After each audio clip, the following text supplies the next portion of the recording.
Dando conta estática, nós vamos considerar a partir de agora propriedades importantes do campo magnético e para isso nós vamos analisar de perto o divergente e o rotacional do campo magnético.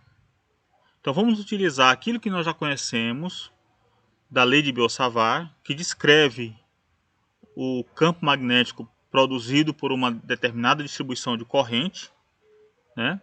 E aí vamos calcular o divergente dele e o rotacional pela lei de Biot-Savart e vamos analisar as propriedades, o resultado disso para entender melhor as propriedades do campo magnético, da mesma forma como no passado foi feito para o campo elétrico.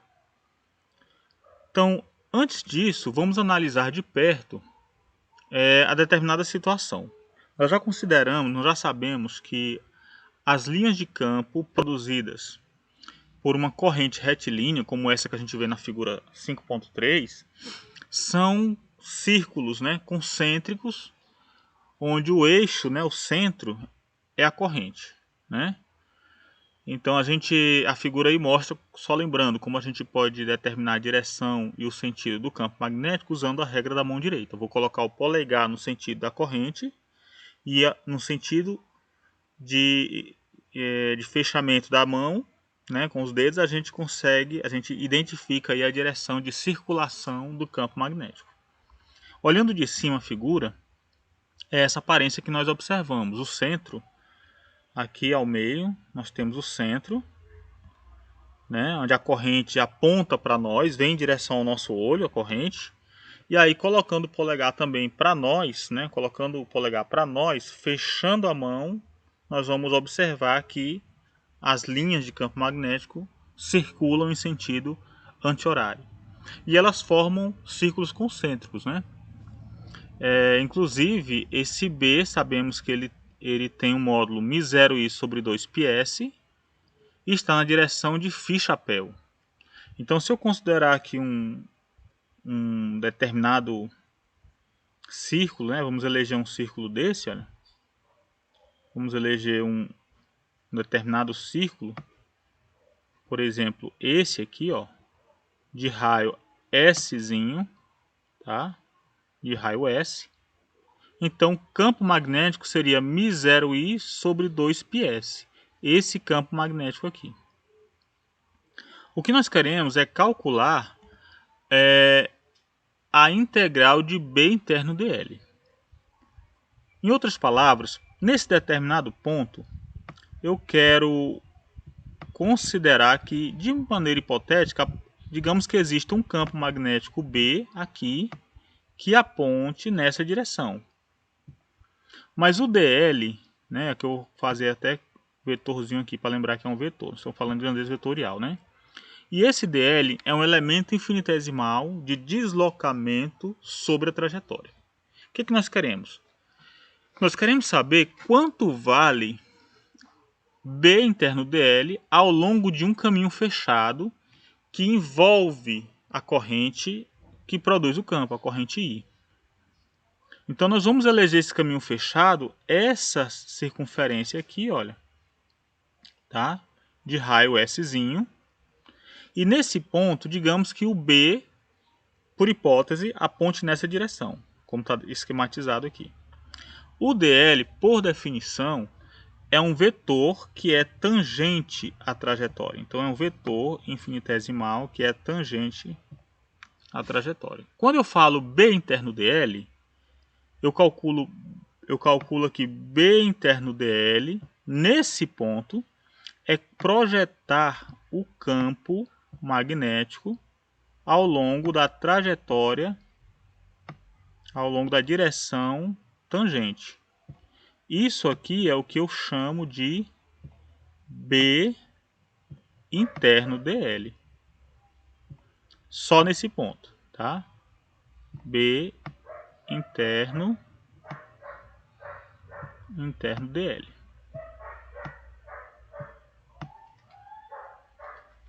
Muito bem. Se eu olhar agora para o ponto do lado aqui, calcular B interno dl, do lado B interno dl, B interno dl, e fazer isso ao longo de cada um dos pontos, ao longo da trajetória, eu vou ter um conjunto bem grande de B's internos dLs. Bem, somando a contribuição desse ponto de partida, percorrendo a circunferência e indo até aqui de novo, ou seja, fazendo um caminho fechado, a gente vai ter a integral de B interno dL, que é essa integral aqui, ok? Que é essa integral. O que eu quero saber é quanto dá isso, né? É claro que nós já sabemos, pela nossa experiência lá aplicando a lei de Biot-Savart, que o campo magnético produzido por essa distribuição de corrente, ela é circunferencial, né? Ela está nesse caminho fechado, então ela já é nessa direção. Então esse B nada mais é do que um B φ chapéu, e esse DL vetor aqui, eu posso representar ele como um DL φ chapéu, né? Conforme a gente pode observar, o B é μ0i sobre 2πs φ chapéu, e o DL seria φ chapéu DL. Então, φ chapéu interno φ chapéu dá 1, e ficamos com o μ0i sobre 2πs DL. Quero calcular a contribuição ao longo desse caminho fechado. Eu posso lembrar que o μ0i e o 2π são, por natureza, são constantes. O μ0 é a permeabilidade magnética do vácuo, então é constante, o 2π também.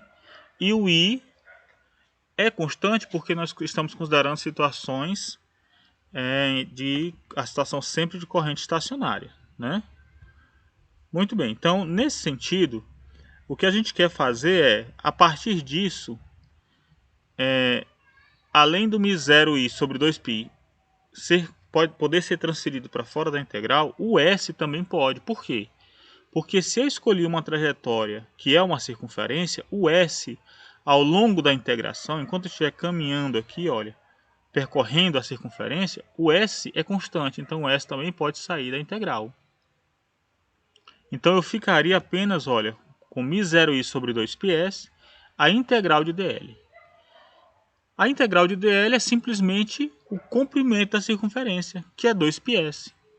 Então, essa integral aqui vale 2πs, que cancela esse 2πs. Como resultado final, a integral de caminho fechado ao longo dessa trajetória de B interno dl é μ0i. Então depende exclusivamente do meio, por meio da permeabilidade magnética, e depende da corrente que produziu o campo. Bem, talvez você possa imaginar que isso só foi uma simples coincidência porque a trajetória é circular. Mas não é o caso. Nós lembramos que o B é μ0i sobre 2πs φ chapéu. Agora imagine que eu escolha uma outra trajetória, como por exemplo, vou escolher aqui uma trajetória, eu vou fazer aqui de outra cor, uma outra trajetória que passe por esse ponto, mas e que percorra o espaço, olha, da seguinte maneira. Mas tem que ser um caminho fechado, pronto.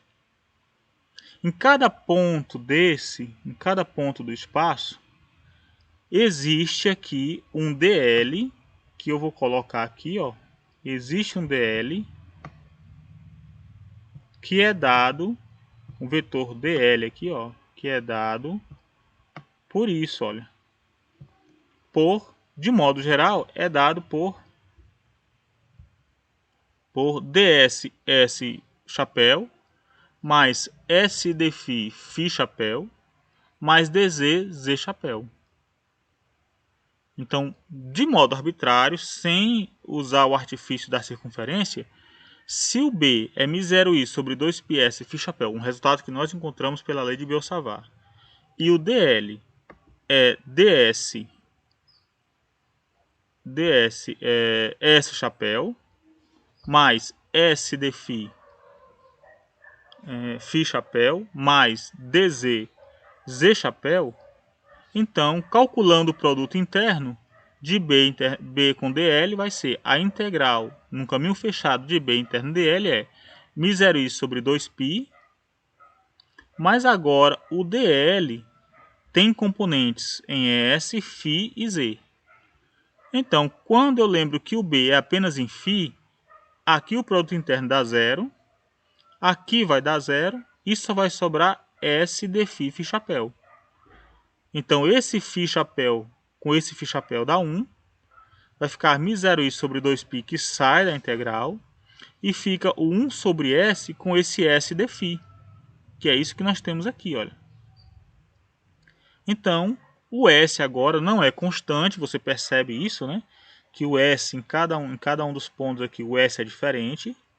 O S não é mais constante, portanto não sai da integral, como a gente fez antes.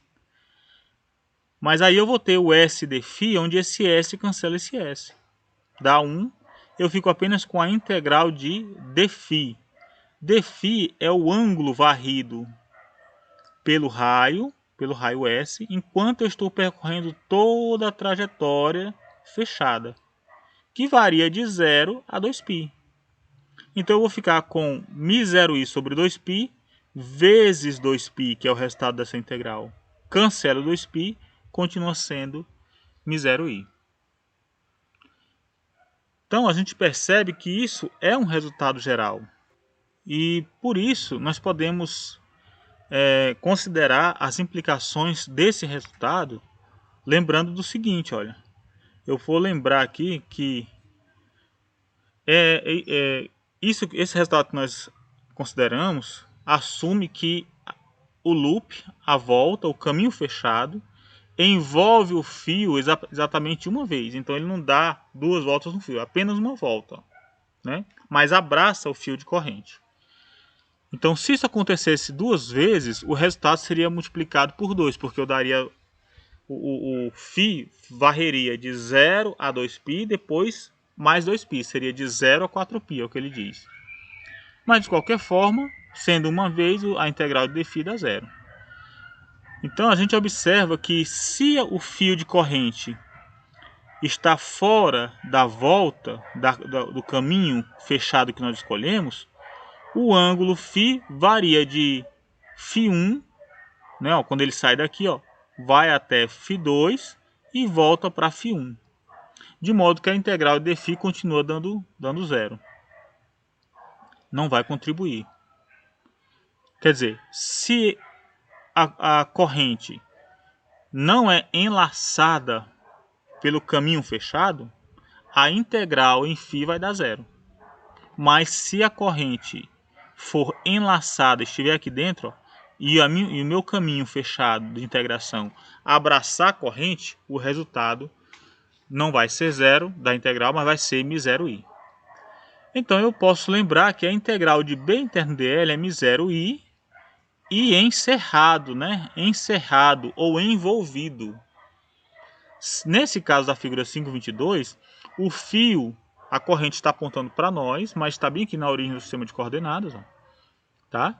E portanto não está envolvida pelo caminho fechado. Se não está envolvido, a integral então daria μ0 vezes zero.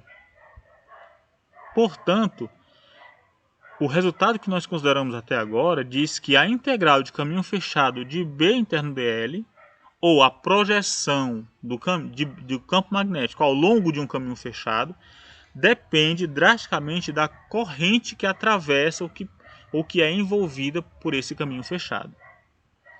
E aí, lembrando da definição de densidade volumétrica de corrente, o J é dI dA, então a corrente é a integral de J interno dA. Juntando esses dois resultados, nós temos que a integral do rotacional de B interno dA é igual a μ0 J dA. De onde vem essa integral? Olha, o μ0 e encerrado eu coloquei no lugar da corrente envolvida, eu coloquei a integral de J dA. Então ficou μ0 J dA. E essa integral de superfície aqui, ó, perceba que agora eu troquei a integral de caminho fechado de B interno dl por uma integral de superfície do rotacional de B. Então, eu consegui transformar a integral de caminho fechado para uma integral de superfície do rotacional usando o teorema do rotacional, tá? O teorema de Stokes. Então, a integral de superfície do rotacional de B é igual a μ0 integral de J interno de A. Como esse μ0 é uma constante, eu posso colocar aqui dentro da integral. E aí eu posso comparar os dois integrandos. Eu vou ficar com o rotacional de B ocupando fazendo o mesmo papel que μ0J aqui. De forma que rotacional de B é igual a μ0J. Então a gente percebe que a quantidade de corrente de condução, a densidade volumétrica de corrente de condução, ela tem um papel importante na definição de um campo de força de um espaço cujas linhas de campo circulam ou tem um rotacional não nulo. Esse campo, produzido por uma densidade volumétrica de corrente de condução, é o campo magnético. O que é então o campo magnético? É o resultado de uma densidade volumétrica de corrente de condução, e esse campo tem propriedades importantes porque eles formam linhas fechadas, eles circulam em torno de um ponto ou de uma região, tá? Bem, vamos entender então quais são as implicações disso, né? Como é que a gente pode aproveitar esse resultado, como é que a gente pode aplicar esse resultado. Então, olha, lembrando que o campo magnético já foi definido, já foi determinado, né, e está expresso na forma matemática pela lei de Biot-Savart. Então ele é dado por μ0 sobre 4π e uma integral de volume de tal linha no volume, né? Integral de volume de J externo R chapéu sobre R ao quadrado. Então a figura 530 nos mostra como é que é cada um desses elementos, né? Para nós visualizarmos cada um desses elementos. Lembra que um elemento de volume de tal linha, localizado no espaço pelas coordenadas linhas, né? Então o R' localiza a corrente fonte, então é x', y', z', e o ponto de observação no espaço é o ponto R, x, y, z. Esse x, y, z são as componentes desse R aqui, ó. Lembrando que R menos R' dá o vetor separação R, esse R itálico aqui, que aqui está o quadrado e aqui é o versor dele. Então, nesse volume, eu tenho uma corrente que está circulando aqui nesse volume, que é o J. Então, o J depende das coordenadas linha. O que nós vamos fazer a partir de agora é calcular o divergente rotacional dessa expressão. E ver o que é que a gente colhe com isso, tá bom? Vamos tentar interpretar o resultado para visualizar o campo magnético. Primeiramente, olha, calculando o divergente, a gente vai calcular o divergente de B, significa calcular o divergente de tudo isso, ok? Como isso aqui é uma constante, o divergente disso tudo é na realidade μ0 sobre 4π divergente da integral. Aí você percebe que o divergente da integral aqui, ele está fora, né? É o divergente da integral. Mas aqui eu tenho a integral de um divergente. Como isso aconteceu? Como é possível, né? A integral do divergente e o divergente da integral é diferente, né? Então, recapitulando aqui, ó, voltando um pouquinho. O divergente de B significa o divergente de tudo isso, ok? Divergente de tudo isso. Mas o divergente disso tudo, μ0 sobre 4π, pode sair do divergente e eu ficaria com o divergente da integral. Mas aqui eu escrevi a integral do divergente. Eu coloquei o divergente que estava fora da integral para dentro da integral. Eu posso fazer isso simplesmente pelo fato de considerar que a integral é na variável x', y', z', é na variável linha, mas o operador aqui é um operador derivada nas variáveis sem linha. Então, enquanto esse está atuando nas variáveis x, y, z, a integral é nas variáveis x', y', z'. Então, eu posso permutar, porque eles são independentes, ok? Não é crime nenhum fazer isso. Então, eu vou ter a integral do divergente dessa grandeza aqui, ó, tá bom? de J externo R chapéu sobre R2. Você lembra que B é uma função de x, y, z. B é uma função de R, como a gente observa aqui, ó. J é uma função das variáveis linha, x', y', e z'. R itálico aqui, ó, é quem? Esse R itálico é x menos x', x chapéu, mais y menos y', y chapéu, mais z menos z', z chapéu. Então esse R é R menos R'. E o D tal linha, quem é? Dx', dy', dz'. Um elemento infinitesimal de volume em coordenadas retangulares.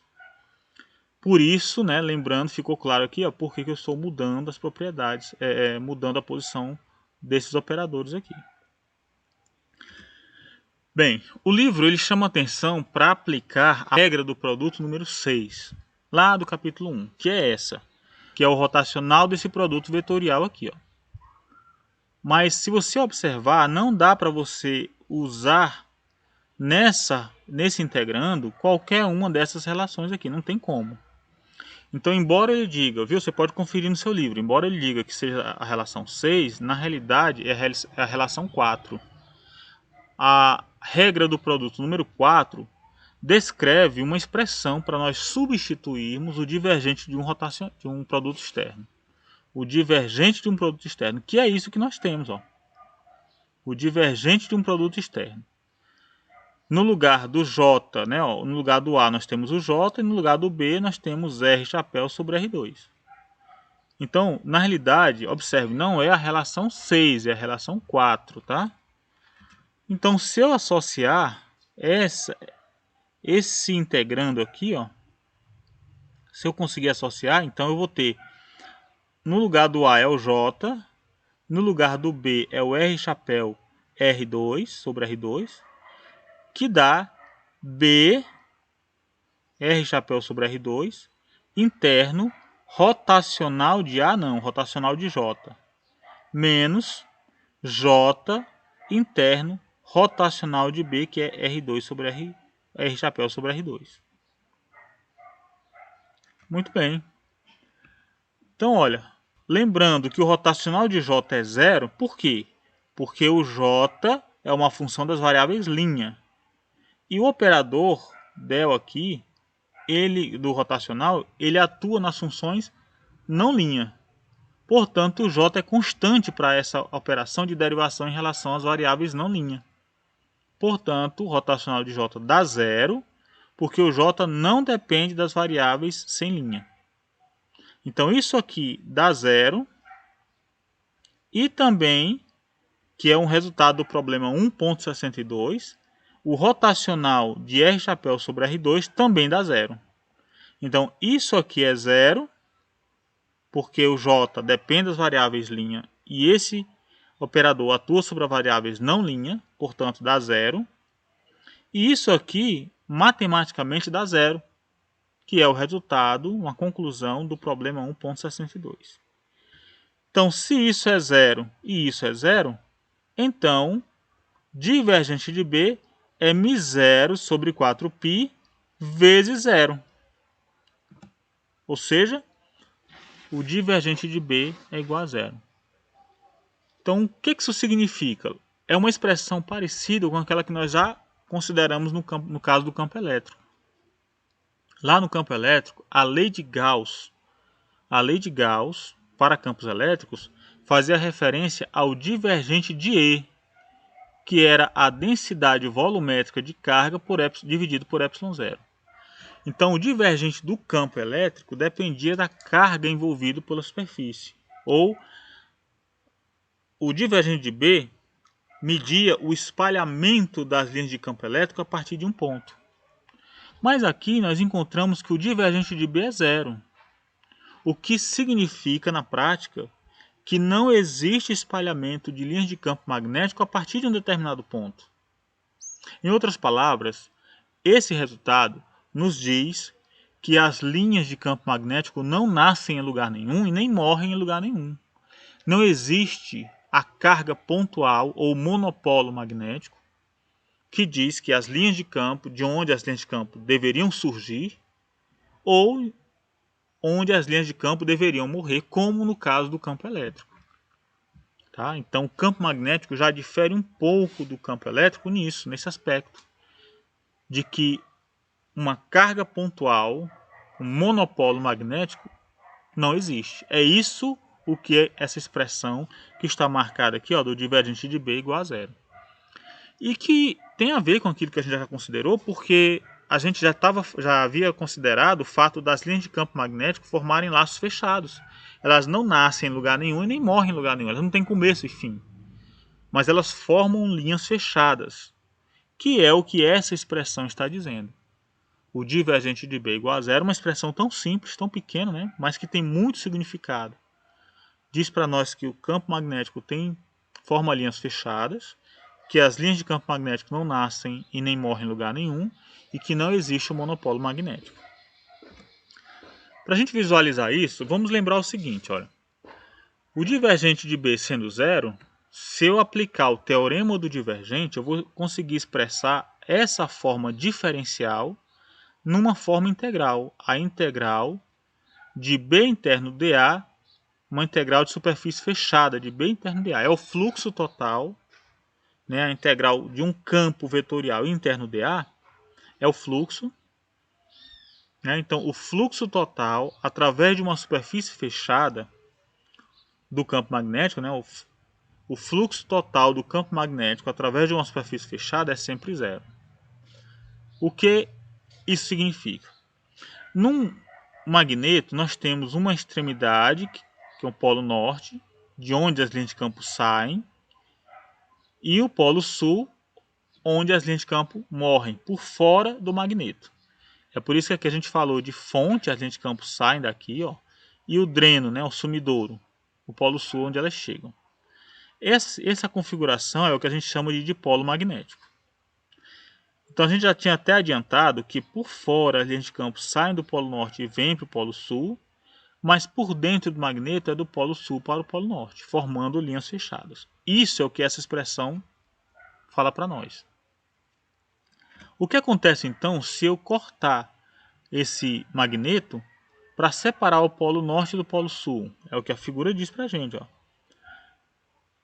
Quantos pedaços eu seccionar esse magneto, cada pedacinho menor vai constituir um novo magneto completo constituído por um dipolo. Cada pedacinho desse vai ter um norte e um sul, um norte, um sul, um norte e um sul. Então é impossível separar o polo norte do polo sul de um ímã. Por quê? Porque o divergente de B é zero, ou seja, não existe uma região do espaço de onde nasceriam as linhas de campo e onde morreriam. Não existe um monopolo, um pedaço de material com um polo só, seja ele norte ou sul. Fazendo analogia ao que nós aprendemos na lei de Gauss para o campo elétrico, lembra que a gente considerou assim, ó, lá na lei de Gauss para o campo elétrico, a gente lembrou que um dipolo elétrico, carga positiva e negativa, as linhas de campo também saíam do polo positivo e iam para o polo negativo. Se eu considerar a superfície fechada S1, a integral na superfície fechada S1 de E interno dA é análoga a essa, ó, tá? Mas aqui a lei de Gauss para o campo elétrico, ó, a integral de superfície fechada de E interno dA depende da carga envolvida. Aqui, o fluxo total através da S1 é essa carga positiva sobre ε0. Mas a gente percebe que o fluxo aqui, o fluxo total é mais que sobre ε0, é positivo, porque o saldo de linhas de campo que saem é maior do que a que entra.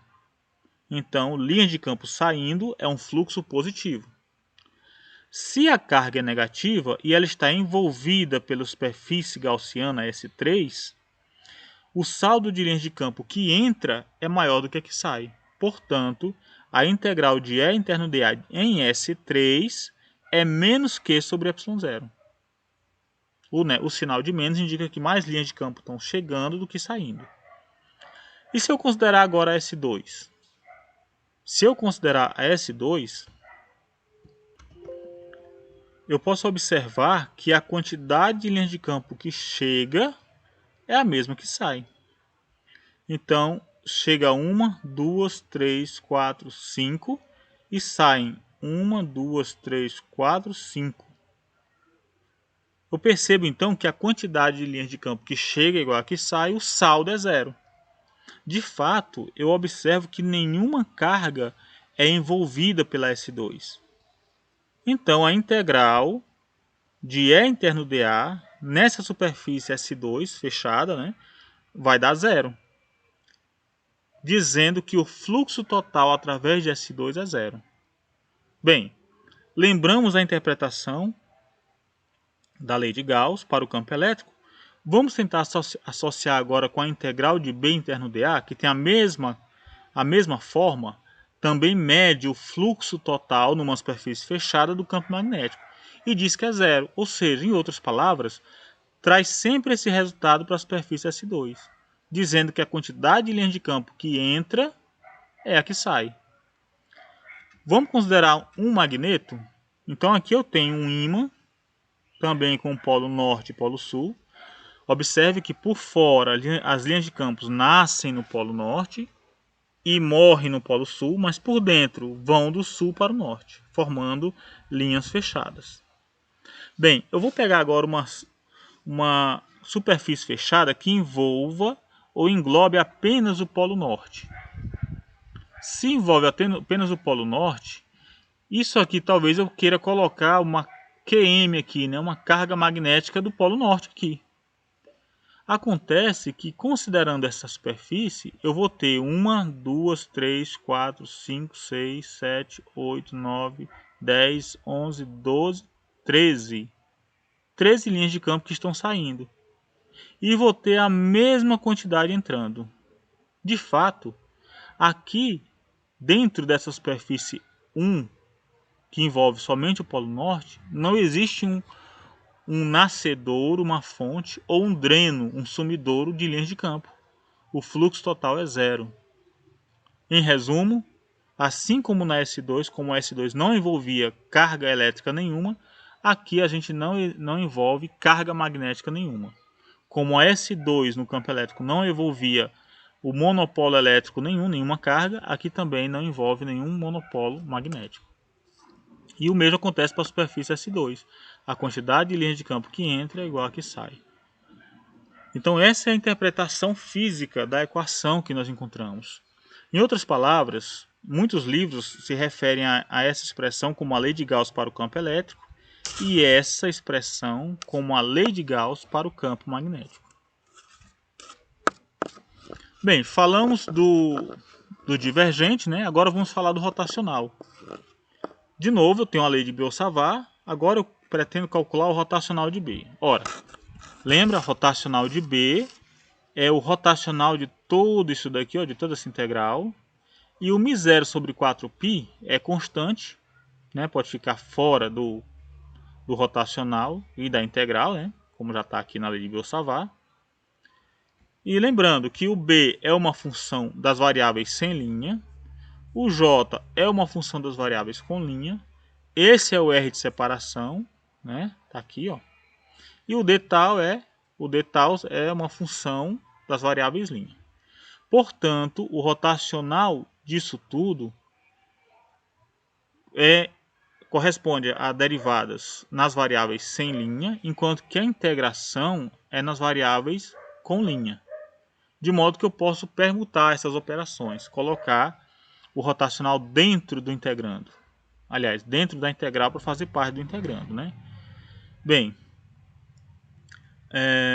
o livro chama atenção para a gente aplicar, nesse caso, a equação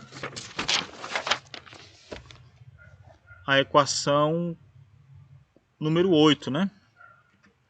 Mas na realidade é a número 6, tá? A número 8 eu nem consegui localizar, eu acredito que nem existe aí. Lá ele fala, no livro texto, ele chama atenção para a equação número 8. Então você fica atento, tá?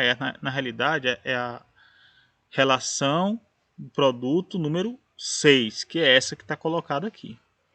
Então se você comparar o integrando, você vai ter, olha, rotacional de J externo R chapéu sobre R2 é o rotacional do produto vetorial aqui, ó.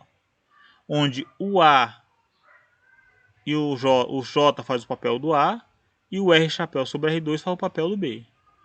Então eu posso colocar B interno del, que multiplica A, menos A interno del, que multiplica B, mais A divergente de B, menos B divergente de A.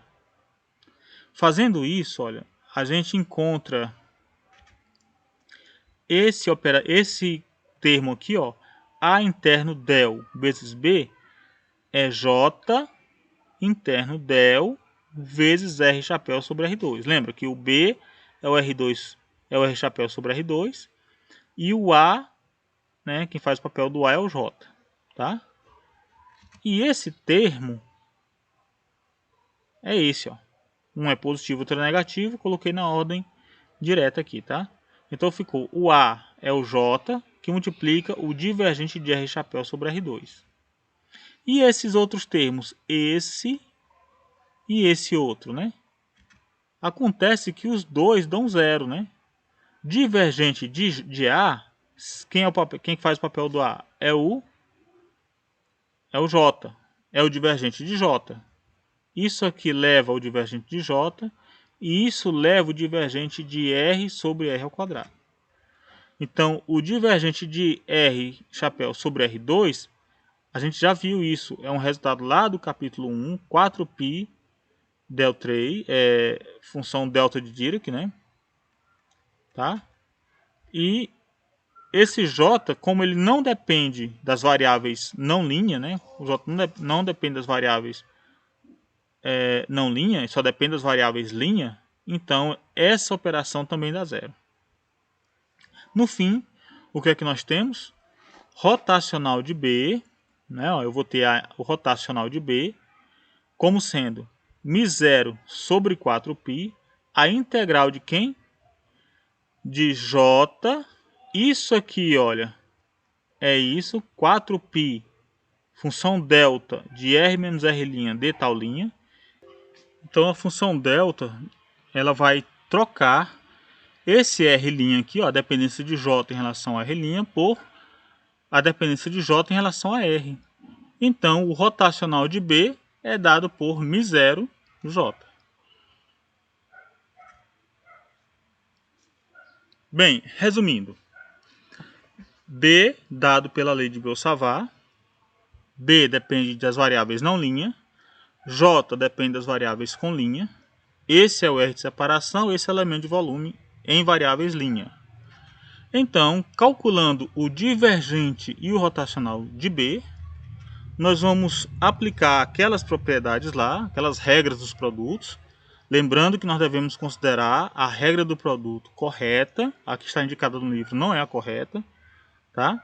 E encontramos esses dois resultados. Em resumo, divergente de B é zero, implica a inexistência do monopólio magnético, indica que as linhas de campo não nascem e morrem ou morrem em lugar nenhum, as linhas de campo magnético não nascem e nem morrem em lugar nenhum, formando laços fechados. Se formam laços fechados, não é de qualquer forma esses laços, mas que elas circulam conforme a direção de um J, como o J se promove ou como um J se comporta no espaço. Lembre-se que o rotacional de B significa que o B circula numa direção e o J é perpendicular à circulação de B. Uma propriedade do rotacional diz que o B circula num sentido, né, e que o J é perpendicular à circulação, ao plano carregado, ao plano definido pela circulação. Ponto importante que nós devemos considerar é que esse resultado do rotacional de B igual a μ0J, ele é um resultado tão importante que ele recebeu um nome especial, ela é conhecida como a lei de Ampère. Então a lei de Ampère define o campo magnético produzido por uma densidade de corrente, ou seja, rotacional de B é igual a μ0J. Aplicando o teorema do rotacional, nós podemos transitar entre a forma diferencial da lei de Ampère para a forma integral da lei de Ampère. Então a forma integral diz que a integral de B interno dl, ou seja, aquilo que nós conversamos já no começo, que a projeção do campo magnético ao longo da direção de um caminho fechado, que envolve a corrente, é igual a μ0 vezes o valor da corrente. Nós podemos observar isso aqui na figura. Ó. Enquanto aqui a gente tem uma superfície que é limitada por uma linha no contorno, né? E essa superfície ela é atravessada por várias correntes. Uma corrente total que atravessa essa superfície define o J. J é DI, DA perpendicular. Então, a quantidade de corrente que atravessa essa superfície vai definir o campo B ao longo desse caminho fechado aqui, ó, certo? Ao longo desse caminho fechado. Então, enquanto a lei de Biot-Savart ela tem um papel na magnetostática, como a lei de Coulomb lá na eletrostática, né? O que a lei de Biot-Savart representa na magnetostática é semelhante ao que a lei de Coulomb representa lá na eletrostática. Da mesma forma, a lei de Ampère tem um papel na magnetostática análogo ao que a lei de Gauss tem na eletrostática. Ou seja, na eletrostática a gente tem a lei de Coulomb e a lei de Gauss. Na magnetostática, Biot-Savart e Ampère. Lei de Coulomb e a lei de Biot-Savart são técnicas de integração direta. Elas por si só já determinam o campo elétrico e o campo magnético em qualquer lugar do espaço, qualquer região do espaço. A lei de Gauss e a lei de Ampère também, mas a lei de Gauss e a lei de Ampère elas são mais apropriadas e facilitam muito os cálculos quando o meu sistema faz uso de propriedade de simetria. Então aqueles cálculos todos, né, enormes que a gente deveria realizar aplicando a lei de Coulomb e a lei de Biot-Savart, nós vamos economizar muito aplicando a lei de Gauss e a lei de Ampère por fazer uso das propriedades de simetria do sistema.